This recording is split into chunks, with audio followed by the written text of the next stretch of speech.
Oke. Selamat siang teman-teman semuanya. Jadi ceritanya begini, saya sampaikan dulu sekilas kenapa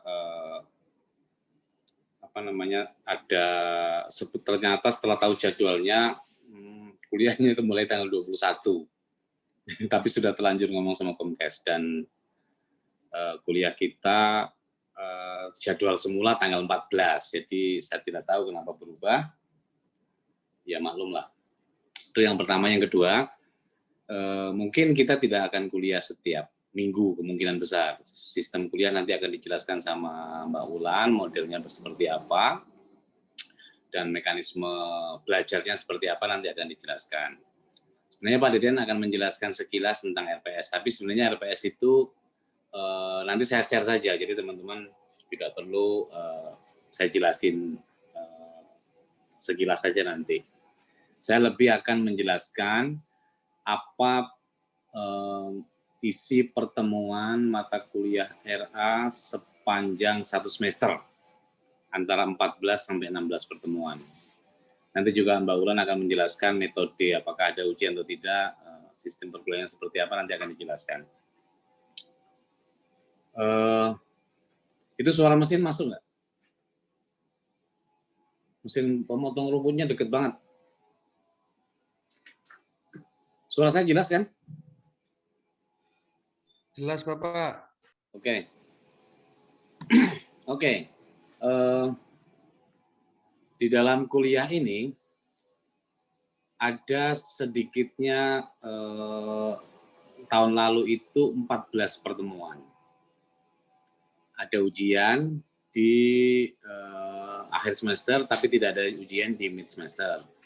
Tahun ini ada kemungkinan berubah mekanisme belajarnya karena dulu bisa full di kelas, jadi praktiknya juga mudah dan karena langsung. Karena mata kuliah RA ini 1 jam kan 3 SKS ya, jadi sisanya itu lebih banyak praktek. Prakteknya bukan praktek lapangan, tetapi prakteknya di kelas karena membuat simulasi redistribusi tanah.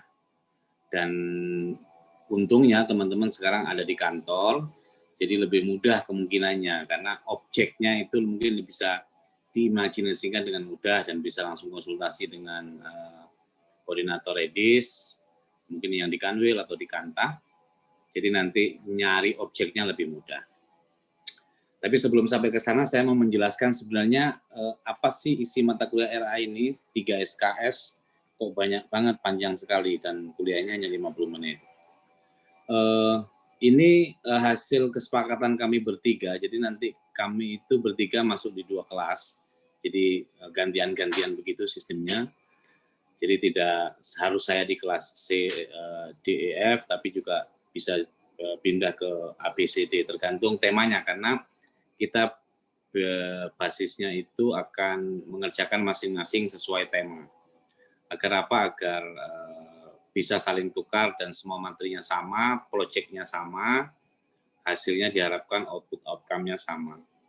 Oke, saya jelaskan sekilas mengenai isi RPS dan saya kopikan di sini dalam bentuk semacam ringkasan isi dari perkuliahan itu. Yang pertama yang akan saya jelaskan terkait overview mata kuliah itu adalah RA itu membahas tentang lahirnya UPA. Kenapa kok rujukannya ke sana? Karena memang reforma agraria itu, atau dulu kita mengenalnya dengan land reform, kemudian Pak Joyo mengenalkan dengan land reform plus, itu sebelumnya tidak ada di Indonesia. Tapi setelah UPA lahir, maka kata land reform pertama kali muncul dalam penjelasan UPA. Jadi sebelumnya kita tidak pernah mengenal. Bahkan di dalam pasal-pasal, kalau sering saya tes mahasiswa, ada nggak pasal yang bunyinya land reform itu kan, ataupun agrarian reform di UPA, tidak pernah ketemu karena ketemunya di penjelasan. Bahasanya bukan land reform. Bahasanya penataan aset, kemudian ada pendaftaran, jadi sedikit berbeda. Jadi kita akan bahas, tetapi karena sistem kuliah kita itu hanya 1 jam, kemungkinan materi yang saya sampaikan pun hanya skimming. Oleh karena itu saya membuat isunya apa, bahan bacaan judulnya apa, kemudian linknya silahkan di sebelah kanan ini teman-teman mendownload sendiri. Jadi belajarnya belajar mandiri, lebih banyak mandiri. Dan biasanya memang selalu dari tahun ke tahun begitu saya mengajarkan ataupun menyampaikan kepada teman-teman. Jadi teman-teman boleh secara mandiri tertarik dengan isu apa, kemudian pelajari dan dalami. Karena ini nanti terkait dengan isu-isu RA yang sedang hit atau berkembang di berbagai macam wilayah maupun di berbagai macam belahan dunia. Jadi materi tentang UPA apa yang dibahas sebelum lahirnya UPA, proses lahirnya sampai pasca lahirnya, kemudian muncullah kebijakan yang namanya land reform. Itu akan kita bahas dan saya mensarikan di dalam buku ajar, silahkan download, cari di webnya Prodi kalau nggak salah atau webnya BPPM, STPN Press, itu ada buku ajar tentang reforma agraria. Atau di buku saya yang lain, yang buku yang warna kuning itu, yang menyelesaikan mandat konstitusi, saya juga menjelaskan. Tetapi juga preferensi pokok saya adalah tetap bukunya Pak Wiradi, Reforma Agraria, kemudian bukunya Michael Lipton, yang judulnya Land Reform in Developing Countries. Itu adalah buku-buku babon yang buku pokok yang menjadi bacaan ketika teman-teman nanti ingin memahami lebih jauh.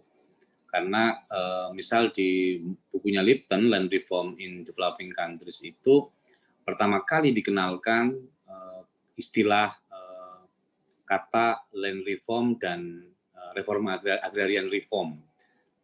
Di penjelasan mereka di bagian bab akhir itu, kalau nggak keliru halaman 300-an 90-an, saya lupa halaman berapa, dia menjelaskan tentang land reform itu apa, agrarian reform itu apa. Itu diterjemahkan oleh Pak Joyo salah satunya sebagai akses reform, selain Pak Joyo dikenalkan oleh Hernando de Soto terkait akses reform, yaitu menggerakkan aset-aset yang dimiliki oleh masyarakat. Itu pertemuan pertama, materi pertama. Materi berikutnya adalah kita membahas transformasi kebijakan agraria. Kalau Anda pelajari betul sejak UPA lahir, land reform itu sebagai sebuah kebijakan ditata oleh Soeharto sangat lengkap. Karena Soekarno, maksud saya Soekarno itu menata land reform di Indonesia sejak UPA lahir sangat detail. Bahkan panitianya dibentuk lewat Kepres 131 1961, itu kepanitiaan land reform sampai tingkat desa. Walaupun itu kemudian menjadi persoalan tersendiri. Tapi bukan itu konteksnya.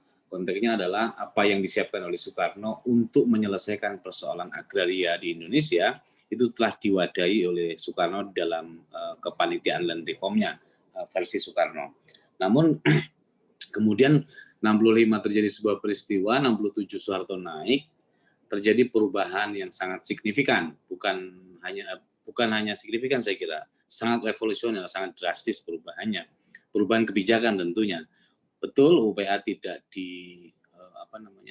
dihilangkan dari khasanah Undang-Undang Republik Indonesia, akan tetapi UPA nyaris pada periode itu tidak terlalu digunakan karena dianggap UPA sebagai produk yang agak terlalu kiri pada periode itu. Soeharto tidak terlalu membutuhkan.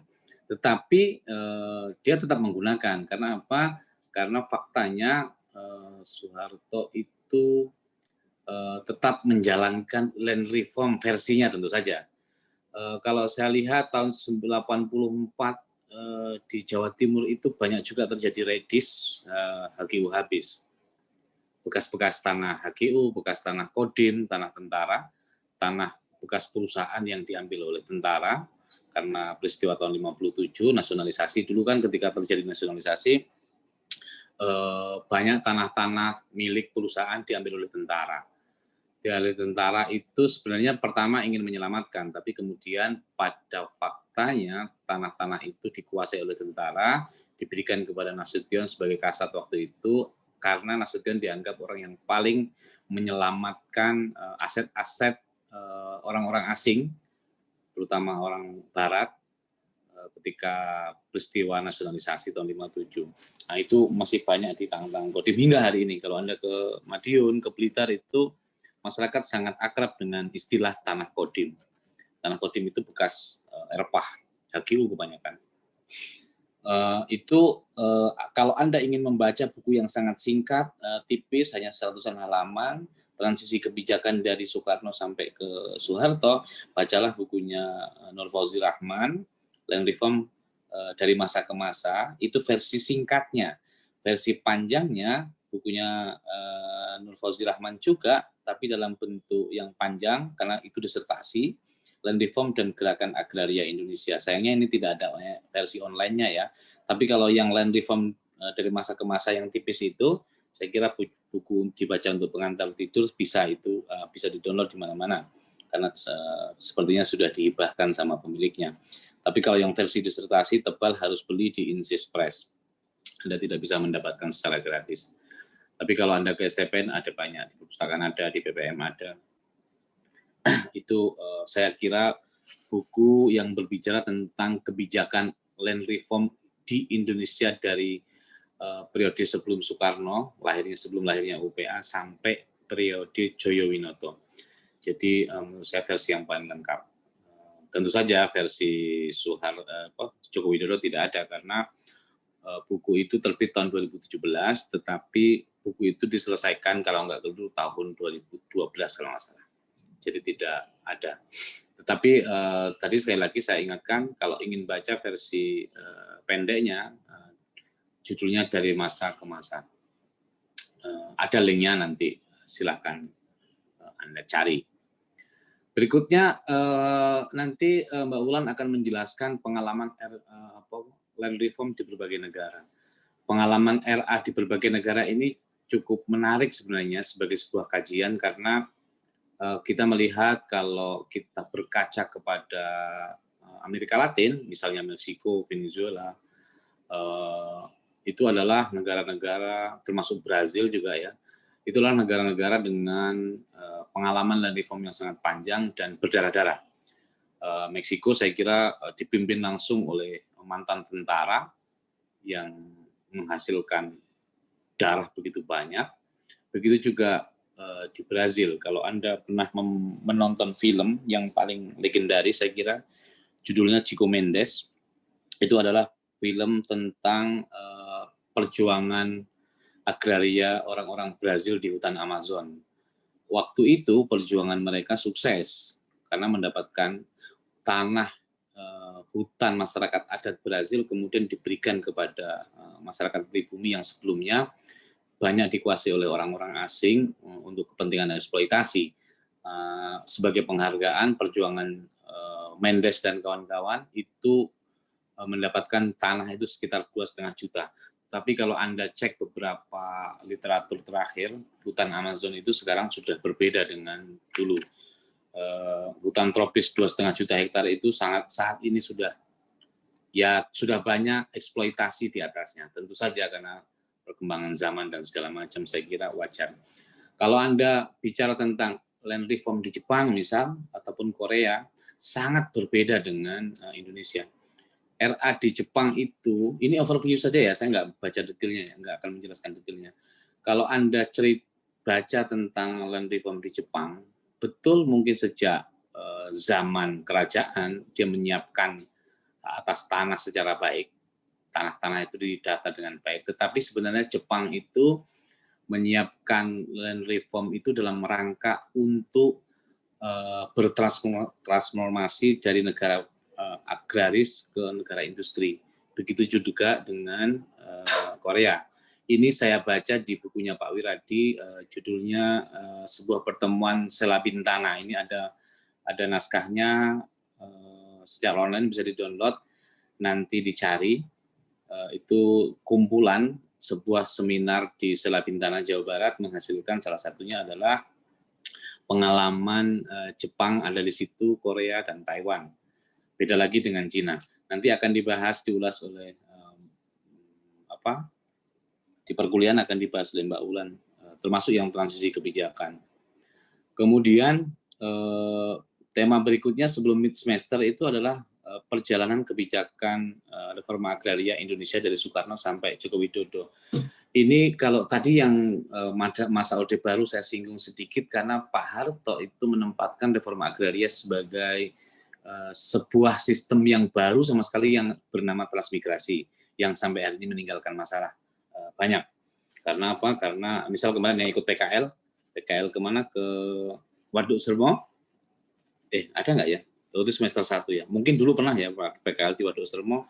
Itu salah satu kebijakan Soeharto yang menggusur bedol desa untuk transmigrasi ke Bengkulu dan Riau.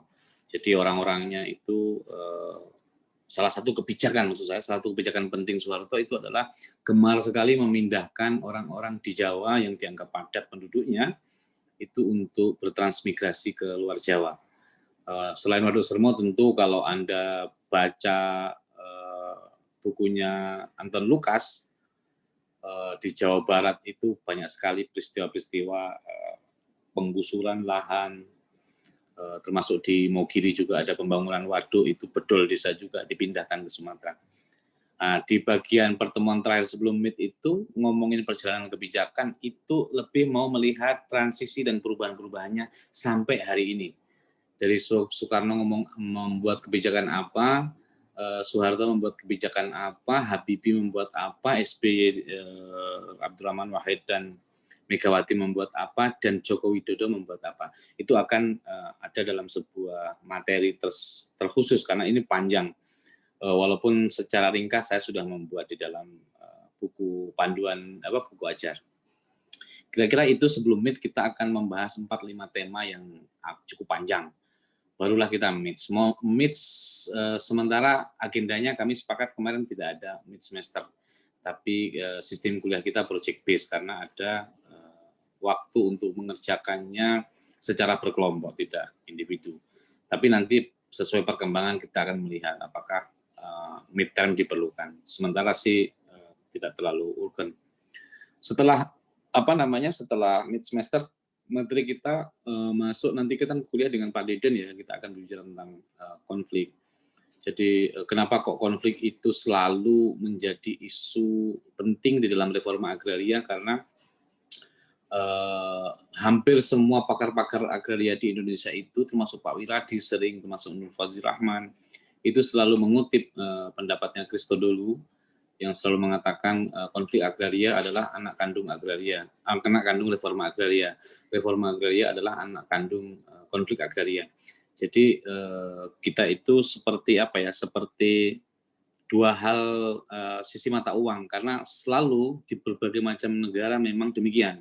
Kalau ada konflik itu selalu salah satu penyelesaiannya, bahkan bukan hanya salah satu, tuntutan paling utama adalah redistribusi tanah ataupun reforma agraria. Begitu juga kalau ada reforma agraria itu biasanya itu lahir karena akibat ada konflik, baik ketimpangan, problem-problem sosial, kekurangan lahan, pangan dan segala macamnya. Itu akan kita bahas di kebijakan cerita tentang itu. Bahkan saya punya referensi nanti mungkin bisa, ini sudah muncul juga di sini,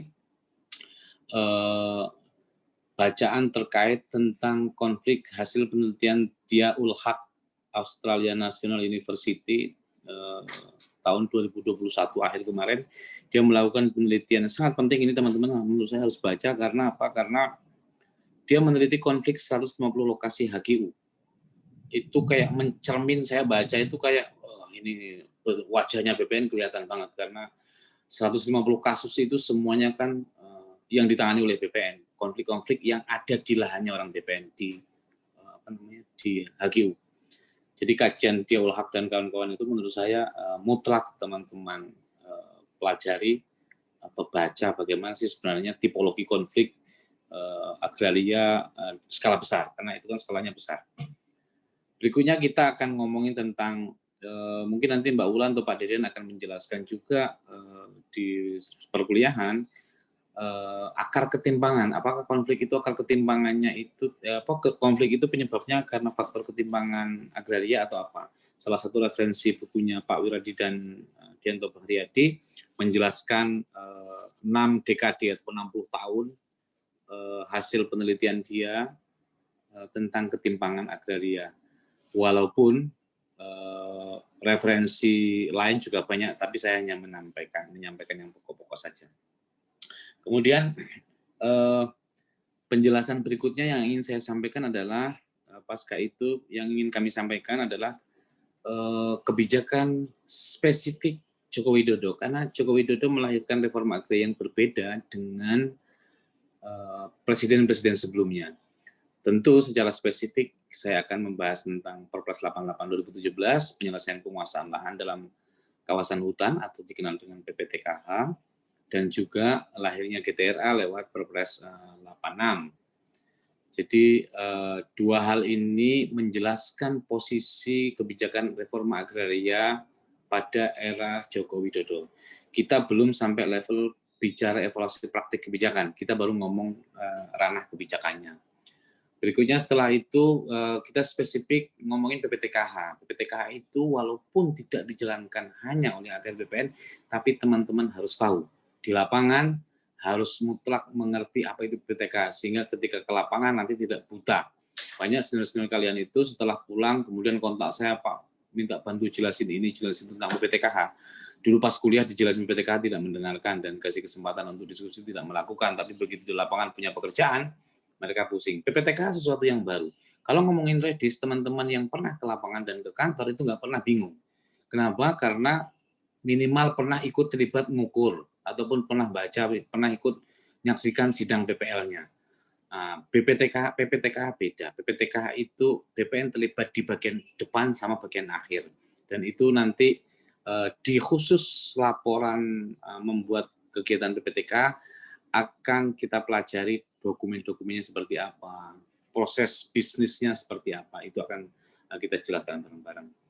Yang terakhir, semacam pertemuan terakhir sebelum selesai perkuliahan, saya kira saya harus menjelaskan problem kebijakan RA di Indonesia khususnya 10 tahun terakhir. Itu saya akan jelaskan secara ringkas. Sebagai bacaan tentu saya bisa menampilkan, menunjukkan, silakan baca tulisannya Mas Lutfi, baca juga tulisannya yang lain, termasuk tulisan saya juga ada sedikit terkait itu.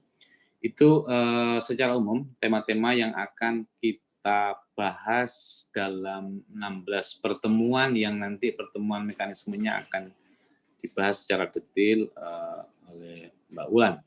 Sebelum masuk ke Mbak Ulan, saya kira saya ingin mengatakan bahwa kuliah RA ini perkuliahan yang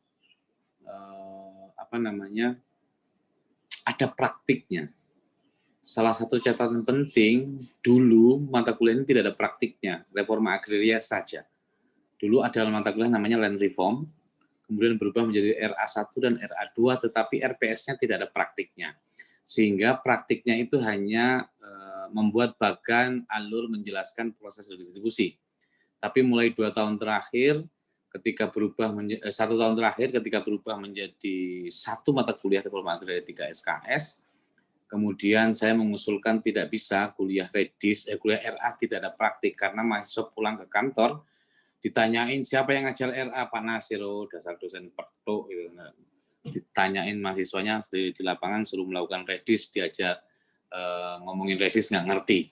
Jadi itu tidak boleh terjadi lagi. Jadi teman-teman, mumpung sekarang di lapangan proses belajarnya mestinya lebih dekat. Kita di kelas ngobrol dan diskusi, tetapi juga sekaligus mencari data bagaimana memahami dan membuat laporan kegiatan redis dari proses usulan sosialisasi pengusulan objek sampai penerbitan sertifikat, berkasnya harus ada. Dan itu tahun lalu dilakukan oleh teman-teman, membuat laporan itu cukup panjang, tapi bukan tulisan Anda yang panjang, tetapi laporannya memang banyak SK, banyak peta, banyak daftar riwayat nama, dan itu nanti akan kita bicarakan, karena tidak semua kantor ada redis. Oleh karena itu, kalau kantor nanti tidak ada redis, bagaimana cara kerjanya? Saya kira Anda bisa mengarang indah objek dan subjeknya. Misal, saya kasih contoh, tahun lalu banyak yang melakukan redis tanah samping aula STPN itu. Jadi kanan kirinya itu diredis oleh teman-teman, diukur sendiri pakai kira-kira saja, sketch gambar, kemudian nama-namanya semua, nama subjeknya, nama teman-temannya, kemudian digambar situasi, sampai penerbitan sertifikat semuanya atas nama teman-temannya. Tapi prosesnya dilakukan secara benar, hanya objek dan subjeknya saja yang ngarang indah. Tetapi proses bisnisnya dilakukan sesuai Perpres 86 dan juknisnya. Saya kira itu overview kuliah kita ke depan sampai 16 pertemuan. Selanjutnya saya serahkan kepada Mbak Wulan untuk menjelaskan metode kuliah, tugas, tata cara kita perkuliahan seperti apa. Silakan Mbak Wulan. Terima kasih. Assalamualaikum warahmatullahi wabarakatuh. Waalaikumsalam warahmatullahi wabarakatuh. Waalaikumsalam.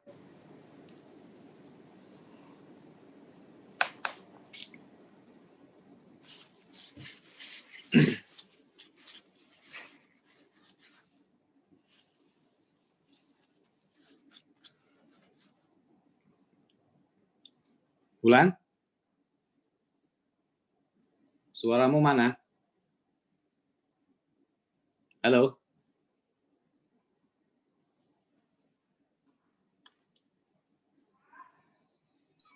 Halo ya, Oh. sebentar. Tolong di-share-kan dari situ Pak De, aku agak bermasalah ya dengan ini. Oke, sebentar ya. Ya. Aku belum download masalahnya.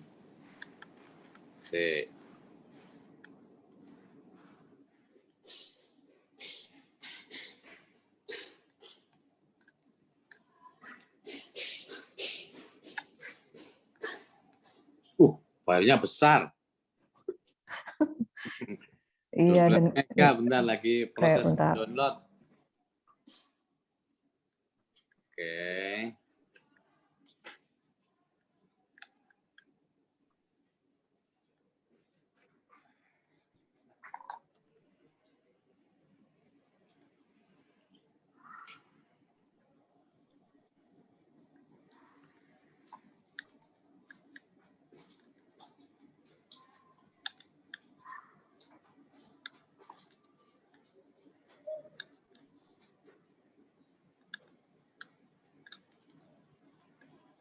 Nongol? Yuk. Full screen ya. Kalau pakai full screen bayar ya? Oh iya. Enggak. Ya, sorry jadi operator deh. Baik, selamat sore. Kita ketemu lagi dengan kelas di EF ya. Kemarin kita sudah ketemu di kelas sosiologi dan sekarang kita ketemu lagi di kelas RA. Nah, ini kemarin, jadi sebelum saya lanjutkan, kemarin saya dengan Pak Nasir, dengan Pak Deden mencoba untuk membayangkan posisi kalian sekarang dan beban tugas yang harus kalian jalani nanti selama mengikuti banyak perkuliahan. Karena otomatis tidak hanya perkuliahan reforma agraria, tetapi ada perkuliahan yang lain. Dan itu yang kemarin membuat kami memikirkan bagaimana kalian tetap bisa belajar, tetapi juga tetap bisa punya waktu untuk di kantor dan juga punya waktu untuk diri kalian sendiri. Jadi nanti mekanisme perkuliahan ini kan kita ada pertemuan di hari Jumat dan Sabtu. Jadi ada beberapa pertemuan yang nanti itu akan kami siapkan dengan video pembelajaran. Jadi kalian tidak perlu harus standby, belum, masih di awal dulu, di yang nomor 1, ya. Tidak perlu standby di jam ini. Dalam artian tidak perlu berada di, kita harus on the spot membuka Zoom meeting di jam ini. Dan itu kami pertimbangkan kenapa supaya kita masih punya atau kalian punya banyak waktu, karena tadi sudah disampaikan bahwa kita sebenarnya di RA ini kan ada kuliah teori dan kuliah praktek. Nah, kami membayangkan bahwa kuliah teori itu kalian cukup menyelesaikannya dengan tadi beberapa suplemen bacaan. Tadi Pak Nasir sudah lengkap memberikan link bacaannya. Sekarang tinggal mau kapan dibaca dan bagaimana cara belajarnya. Itu kan persoalannya. Kalau link semua sudah ada, materi sudah ada, tapi kemudian kapan kalian mau belajar atau bisa belajar dengan baik. Nah, itu kan butuh waktu dan kalian harus menatanya atau mengaturnya dengan pekerjaan kalian ataupun kuliah kalian yang lain. Nah, itu yang kami pikirkan sehingga nanti kami akan menyiapkan video pembelajaran yang itu meskipun kita tidak on the spot harus kuliah di jam ini, kalian tetap punya tanggung jawab untuk bisa hadir atau berpartisipasi. Nanti saya akan tunjukkan bagaimana mekanismenya, kalian tetap harus bisa hadir atau berpartisipasi meskipun itu tidak pada hari H kita kuliah. Nah, karena ini project based learning, jadi sejak awal kalian atau kelas ini harus bisa membayangkan bahwa dari pertemuan pertama sampai sebenarnya bukan 16 ya, kita pertemuan ininya kan 14 dan ada 2 pertemuan itu untuk ujian tengah semester dan ujian akhir, jadi total ada 16. Nah, dari total itu karena project based, jadi memang orientasinya adalah project.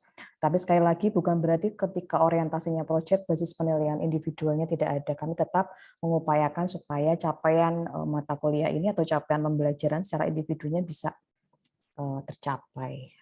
Next, jadi ini langkah awalnya ya, seperti biasanya kemarin tetapi belum bisa intens ya sebenarnya.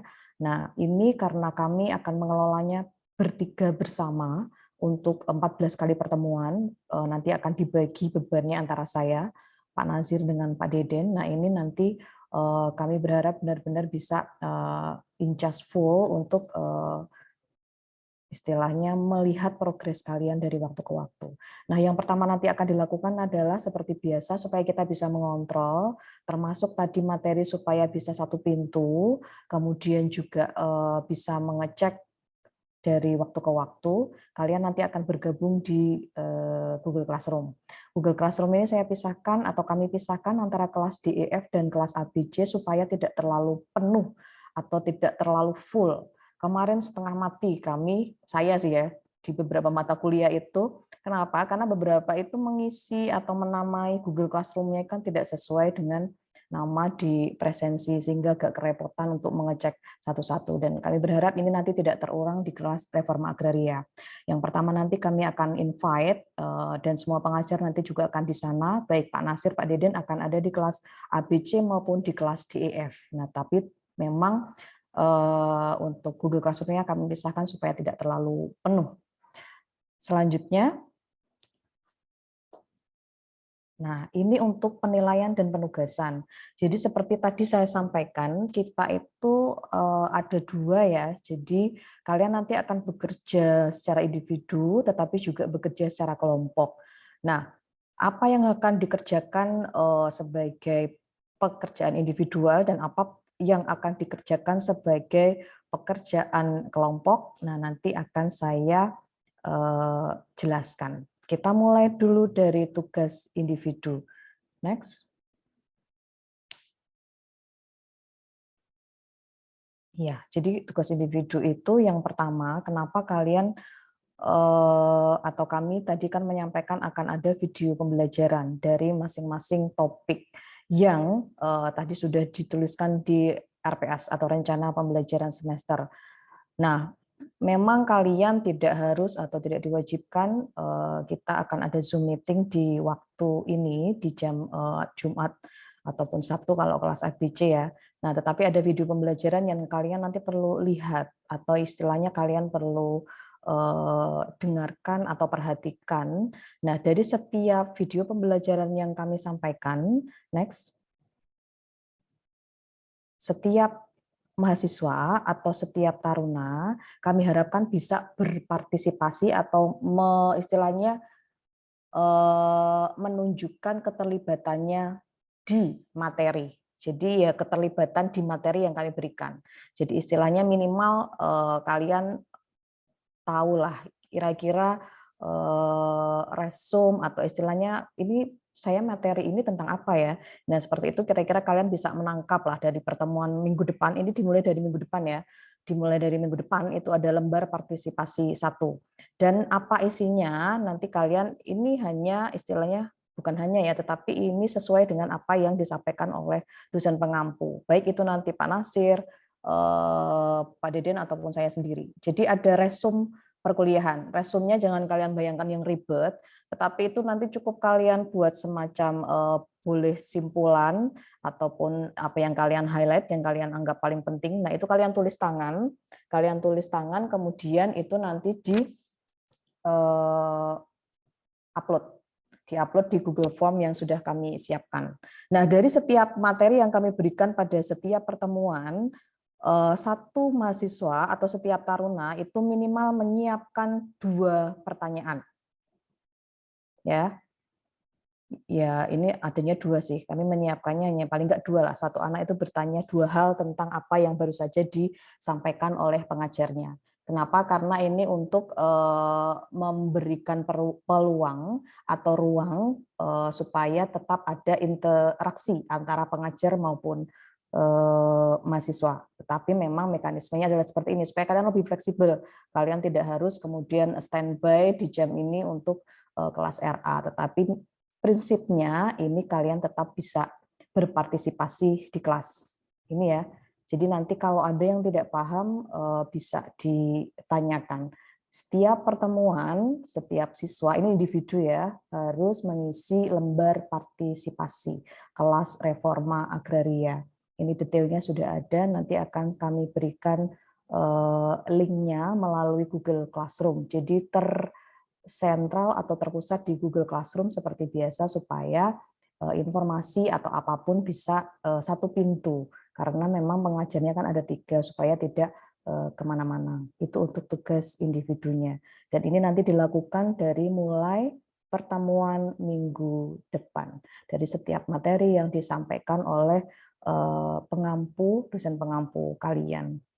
Itu. Dan nanti dari pertanyaan-pertanyaan yang kalian berikan ini akan kami cek untuk kami lihat mana pertanyaan-pertanyaan yang paling banyak muncul, mana pertanyaan-pertanyaan yang kira-kira strategis, yang menarik, atau yang memang problematis yang perlu kami respon di pertemuan tertentu. Nanti akan kami infokan di pertemuan mana kira-kira kita akan ada kelas, kira-kira begitu. Nanti Pak Nasir kita akan lihat ke depan seperti apa prosesnya ya, karena sekali lagi proses ini istilahnya tidak saklek atau tidak mengunci. Kita akan lihat ke depan seperti apa yang akan terjadi, tapi paling tidak ini adalah acuan yang akan kita gunakan di kelas ini.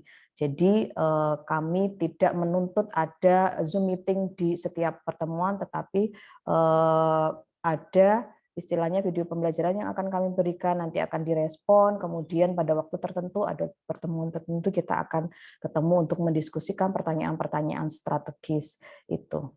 Lanjut. Nah, ini selanjutnya terkait dengan pekerjaan kelompok. Jadi nanti akan kami tunjukkan, saya akan tunjukkan rubriknya supaya kita lebih transparan. Jadi kalau penilaian individual itu seperti apa sih komponennya, dan penilaian kelompok itu seperti apa komponennya, nanti akan kami berikan. Next. Tugas kelompok tadi seperti ini sebelum tugasnya ya, ini anggotanya. Jadi anggotanya ini kemarin sudah dipikirkan bahwa minimal itu anggotanya ada tiga anggota untuk satu kelompok, dan maksimal itu sekitar 5. Nah, kelompok itu kenapa tidak terlalu besar? Karena kalau terlalu besar itu nanti pasti yang anggota yang keempat, kelima, keenam, atau ketujuh itu tidak bisa berkontribusi maksimal. Biasanya seperti itu. Jadi kami mengantisipasi supaya jangan sampai ada single fighter di setiap kelompok. Ada satu orang yang benar-benar berkorban banyak, sementara yang lain hanya ikut titip nama. Nah, hal-hal seperti itu kami antisipasi sehingga jangan sampai kelompoknya terlalu besar. Nah, next. Nanti pertimbangan untuk membentuk kelompoknya ini silakan saya belum memplotting atau kami tidak membuatkan kelompok karena kami tidak tahu kondisi yang terjadi di lapangan seperti apa. Jadi silakan nanti menyesuaikan. Nah, ini disesuaikan dengan di mana kalian sekarang berada. Jadinya istilahnya yang berada dalam satu kantor, misalnya ada beberapa orang, nanti coba dilihat mana kelompok yang istilahnya bisa jalan, jadinya istilahnya dengan anggota yang mana. Nah, ini nanti kalian buat dan mulai minggu depan nama-nama kelompok ini sudah bisa dikirimkan ke kami ya, supaya bisa fix dan kami bisa tahu siapa saja anggota kelompoknya.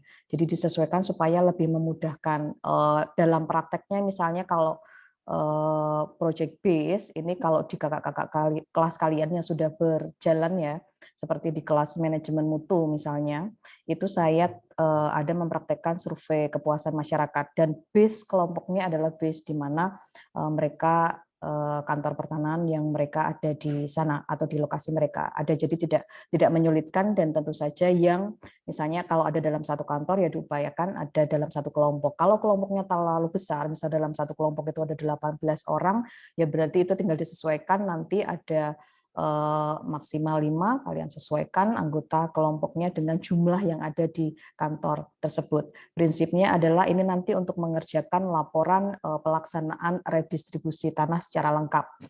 Nah, poin-poin atau komponen-komponen apa yang disebut lengkap itu nanti next. Lanjut.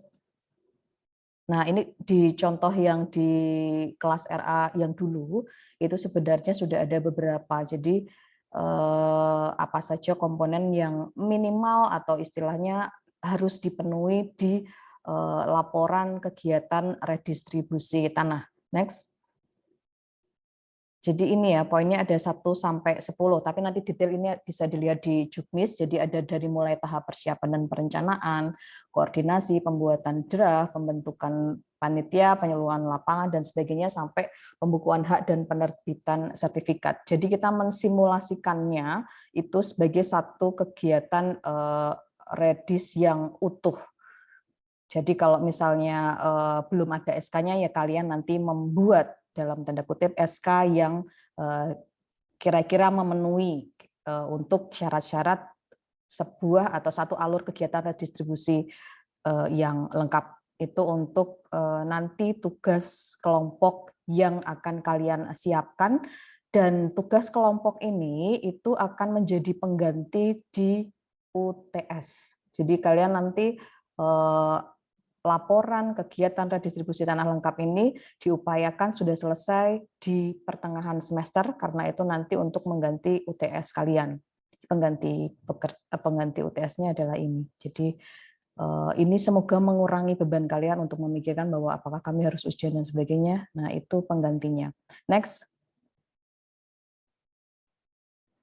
Nah, ini adalah yang selanjutnya seperti tadi disampaikan Pak Nasir, bahwa PPTKH juga merupakan salah satu keterampilan atau skill atau termasuk juga pengetahuan yang harus kalian miliki atau bisa kalian kuasai di kelas reforma agraria. Jadi nanti itu selain yang tadi sebagai pengganti dari ujian tengah semester, kalian juga akan menyiapkan simulasi atau desain kegiatan PPTKH atau apa laporan semacam itu, yang bentuknya bukan lagi seperti format di Redis ya, redistribusi tanah, tetapi yang modelnya adalah kalian bisa memilih salah satu saja, mau poster atau infografis atau video, mana yang menurut kalian ini tidak membebani kalian dan mana yang menurut kalian lebih suka yang mana atau lebih bisa mengerjakan yang mana. Ini nanti akan dikerjakan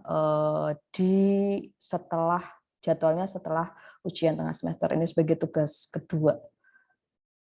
Lanjut. Nah, sudah selesai. Jadi itu kira-kira gambaran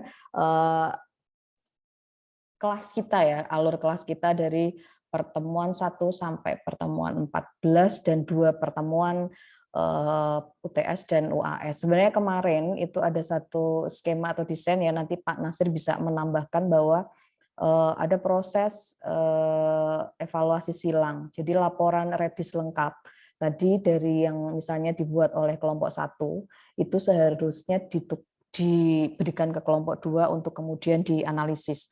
Nah, kami masih melihat untuk waktu mengerjakannya itu akan dikerjakan sebagai pengganti UAS atau seperti apa. Nah, itu kami masih mendiskusikan itu dengan sekali lagi melihat dan kami mempertimbangkan juga beban kalian selama berada di kantor.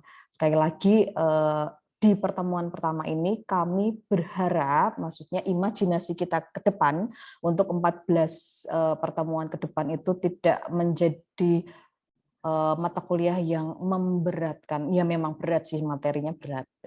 RA itu berat. Cuma kami berharap supaya dengan project base ini kita sekali lagi bahwa tidak hanya persoalan teorinya saja, tetapi secara skill, secara praktek nanti kita bisa bekerja bersama-sama atau bisa istilahnya belajar bersama-sama di situ, dan ada waktu selama 14 kali pertemuan ini untuk bisa saling sharing. Kira-kira itu Pak Nasir kalau dari skema untuk alur kerja kita ya, kerja atau istilahnya alur perkuliahan kita, mekanisme penugasan dan mekanisme penilaiannya. Jadi bagaimana beban individu itu tetap ada, tetapi juga sekali lagi beban kelompok itu juga ada. Nah, itu yang kira-kira istilahnya mulai kalian siapkan dan mulai istilahnya strateginya harus bagaimana. Tentu saja membangun chemistry di kelompok itu sangat penting ya, karena ketika kerja tim itu baik, tentu kalian juga akan menjadi ringan ke depan.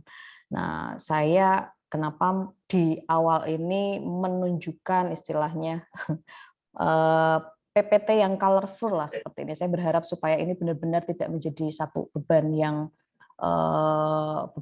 akan memberatkan. Sekali lagi saya ingin supaya ini bisa membuat kalian enjoy perkuliahannya. Jadi itu tadi salah satunya kenapa kami tidak menuntut untuk ada Zoom meeting, supaya kalian bisa misalnya ketika ada waktu-waktu tertentu kalian tidak bisa harus hadir, tapi kalian tetap menguasai materi atau memahami materi yang kami sampaikan dengan cara apa ya, tetap meluangkan waktu misalnya untuk mendengarkan materi kemudian membuat resume, karena tanpa membuat resume tentu kita tidak akan bisa menguji seberapa jauh kemampuan penerimaan kita terhadap materi yang diberikan, termasuk bertanya, karena bertanya sekali lagi itu juga menjadi salah satu untuk kita menguji atau mengukur apakah kita benar-benar memperhatikan atau hanya sambil lalu. Bertanya yang baik atau pertanyaan yang baik itu juga tidak mudah dibuat. Nah, itu kira-kira. Sampai sini ada pertanyaan, kalau tidak akan saya kembalikan ke Pak Nasir. Mohon Silakan izin, Pak Nasir. Ya. ini untuk terkait dengan tugas kelompok, kita kan di kantor itu ada yang beda kelas, Bu, digabung antara ABC dengan DF. Untuk pemilihan kelompoknya, apakah jadi satu kantor itu satu kelompok, atau mesti kita gabungin untuk kelompok ini mesti kelas DF aja, atau mesti kelas D aja, kelas D aja, atau kelas F aja, Bu? Ya, kalau gimana Pak Nasir? Kalau kemarin ini kami belum tahu ya. Jadi ini baru saya sekarang ya memikirkan itu. Kalau saya pribadi atau kalau kami sebenarnya tidak ada masalah terkait dengan pemilihan kalian di A, B, C, D, E, F, G-nya, GH-nya. Yang lebih memudahkan kalian adalah kalian berada di satu kantor yang sama. Itu relatif lebih mudah dibandingkan kalian harus memperhitungkan teman saya itu kalau yang kelas A ternyata cuma saya sendiri di satu kantor ini. Yang satu ada di Bekasi, yang satu ada di Aceh misalnya, atau ada di yang mana, itu akan menyulitkan. Jadi pertimbangannya sekarang adalah berada dalam satu kantor dengan mengeliminir bahwa saya kelas A atau saya kelas B atau saya kelas F atau kelas E. Jadi seperti itu lebih memudahkan kalian.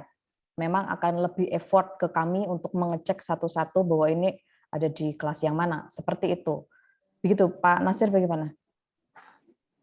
Oke, ya itu kenapa idenya kemudian kuliah kita itu saya di kelas A, B, C, D, E, F, G, Wulan di kelas A, B sampai F, Pak Deden juga sama. Karena pertimbangannya kalian di lapangan berbeda-beda. basis kegiatan project-nya, project base-nya ya sesuai penempatan. Jadi tidak ada masalah. Yang penting ketika membuat laporan dan kegiatan, menuliskan nomor urut absen, kelas, nama itu harus jelas supaya tidak tertukar, terrecord gitu loh. Karena kan bisa saja paper Anda, laporan Anda itu gabung antara kelas A sama kelas D gitu ya. Sangat mungkin terjadi. Karena memang tidak bisa kalau dipisahkan, tidak efektif lah intinya kalau kerjanya lintas provinsi dan lintas kabupaten. Lebih baik satu tempat bekerja bersama. Begitu Pak Kaprodi. Pak Kaprodi sudah hadir nih. Oh iya.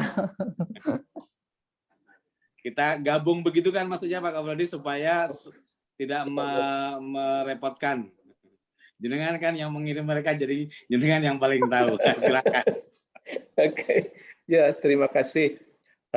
Terima kasih Pak Nasir, Pak Bu Ulan. Assalamualaikum warahmatullahi wabarakatuh. Mohon maaf nih disambi-sambi. Jadi memang kemarin kita tuh memikirkan kalian ya, bagaimana bahan yang berat ini bisa sampai tetapi Anda bisa santai-santai. Gimana caranya gitu. Nah, inilah yang bentuk inilah yang bisa kayak kita share ke Anda semua ya. Jadi semangatnya Anda tetap happy mengikuti kuliah ini. Tadi misalkan ada sedikit hambatan persoalan kelas sudah bisa dieliminasi itu ya. Artinya kita mencoba bahwa bahan yang menurut tadi Bu Wulan, bahan ini memang berat banget tuh. Berat banget, tapi Anda harus mampu berbahagia mengikuti kuliah ini. Itu saja keinginan kita agar kuliah ini bisa berjalan dengan efektif ya, seperti yang sudah dijelaskan Pak Nasir sama Bu Wulan tadi ya. Mungkin itu ya yang bisa saya katakan sekarang. Terus satu lagi mungkin permohonan maaf kalau Anda tersebar kemana-mana. Tapi nggak apa-apa lah. Itu bagian dari hidup Anda. Oke, silakan kalau ada yang lain. Yap, silakan. Masih ada nggak selain ngomongin kelompok?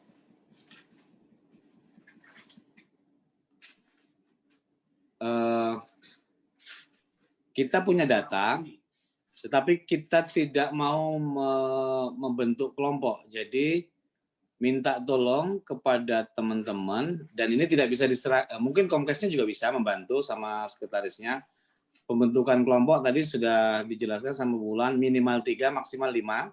Jadi kalau misal ada 12, ya berarti 3 kelompok. Jangan lebih dari 5, pokoknya itu. Kalau 6, ya bikin jadi 2 kelompok. Kalau 7 juga sama. Kalau 4, jadikan 1.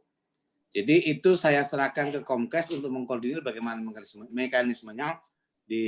Nanti Komkes biar saling silang kepada Komkes lain. Atau kalian bikin saja di Google Spreadsheet. Jadi masing-masing sudah, misalnya Kabupaten Semarang ada 7 orang, sudah langsung kelompoknya ditulis belakangan atau nanti Komkes yang mengatur, tapi intinya sudah sudah mengisi kelompok X, misal namanya ini 4 orang, sisanya 3 orang. Ya jangan rebutan lah, jangan ngiri kalau ada yang 4 orang sama 3 orang. Ya karena sudah begitu mekanismenya.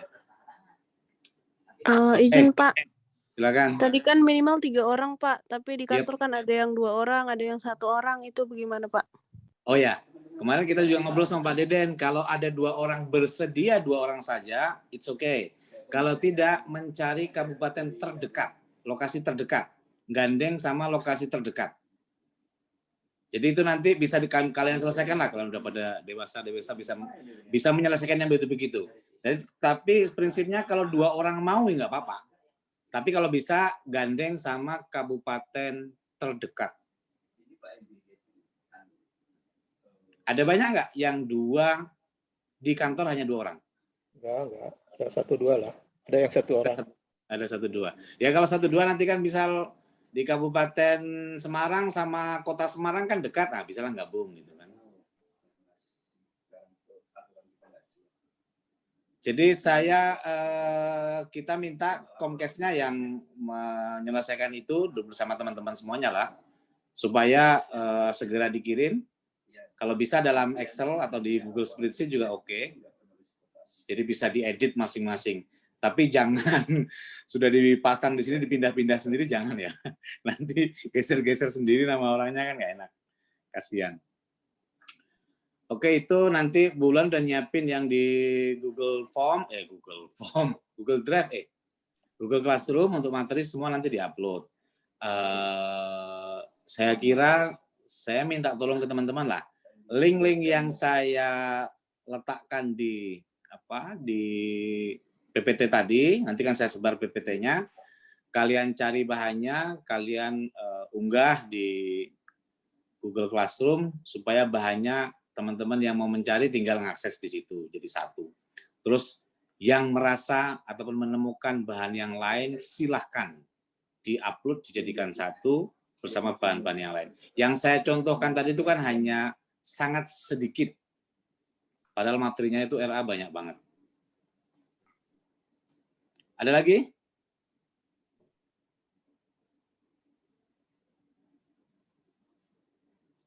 Satu ini. Biasakan menuliskan nama lengkap ya, jadi jangan nama panggilan atau nickname untuk di Google Classroom. Kalau absen itu sesuai dengan disiakat nggak, Ulan? Absen enggak, geser. Ini ada beberapa yang geser kemarin di kelas. Kalau gitu ngikuti yang di Classroom di siakat aja, karena kan dinilai itu kan panduannya yang disiakat. Sesuai yang disiakat gitu loh. Kalau nama sih sesuai ya, yang paling urutan. Kalau NIM juga sama. NIM sama nama lengkap tuh nggak akan berubah, hanya urutan absen itu yang geser-geser sih, dua itu.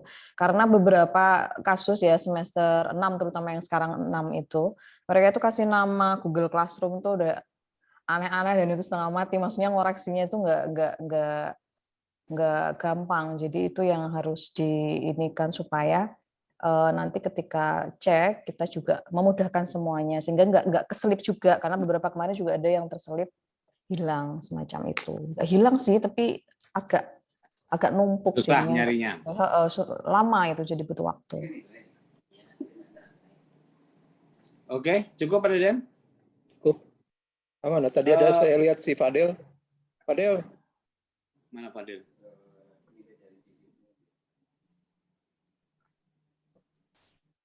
Siapa Pak? Fadel. Mana? Siapa? Mau tanya nggak? Belum Pak, sampai saat ini belum Pak. Wah, dia kerja terus dia.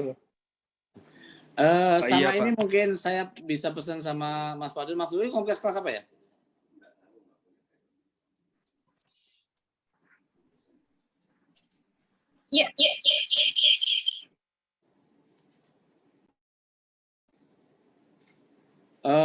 Yang tidak ikut Zoom hari ini, besok suruh ikut besok jam 9 ya, Ulan? Iya. Ya karena kan ini jadi absennya silang juga saya kira absennya bisa hari ini, tapi yang masih pengen yang nggak ikut hari ini dan pengen ikut kelas besok ya silakan. Jam 8.45, iya jam 9. Jam 9. Oke. Cukup? Cukup kayaknya. Udah. Cukup ya. Dulu pertemuan pertama. Sorry sebentar, ini tuh kelas apa? Kelas C ya? DEF, Pak. Oh, ya. Oke. DEF ya. DEF. Oke, lanjut. Iya. Ini kelas yang saya belum pernah ketemu selama 4 tahun. 2 tahun. Saya selalu ngajar kelas ABC. Sekarang baru ketemu. Oke, kalau tidak ada, saya tutup. Cukup, Mas Fadil cukup, Mas Akil cukup? Ya, cukup Pak. Oke. Demikian pertemuan perdana kuliah RA. Saya itu sebenarnya merasa ngajar RA sudah sangat lama. Jadi kadang-kadang sebenarnya malu saya kalau tentang RA masih apa ya? Ya selalu keluhannya mahasiswa selama ini ya, selama ngajar, selalu ngomongnya sama dari tahun ke tahun, RA sulit. Saya nggak ngerti dan selalu begitu. Dan saya berharap tidak ada keluar lagi dari kelas ini dan kelas lainnya ngomong mata kuliah RA sulit. Padahal bukan sulit, banyak materinya. Karena studinya itu di dalam RPS itu memang betul-betul dari mulai UPA sampai sekarang, jadi panjang banget. Jadi semoga nanti teman-teman bisa cara belajarnya itu betul-betul memilah dengan mana yang kira-kira menjadi prioritas, ingin dipahami banget. Nggak apa-apa kalian nggak bisa redis, nggak ngerti banget gitu, tapi kalau paham banget PPTKH. Jadi ketika di kantor ngomongin PPTKH nyambung dan bisa mengerjakan dan tahu gitu.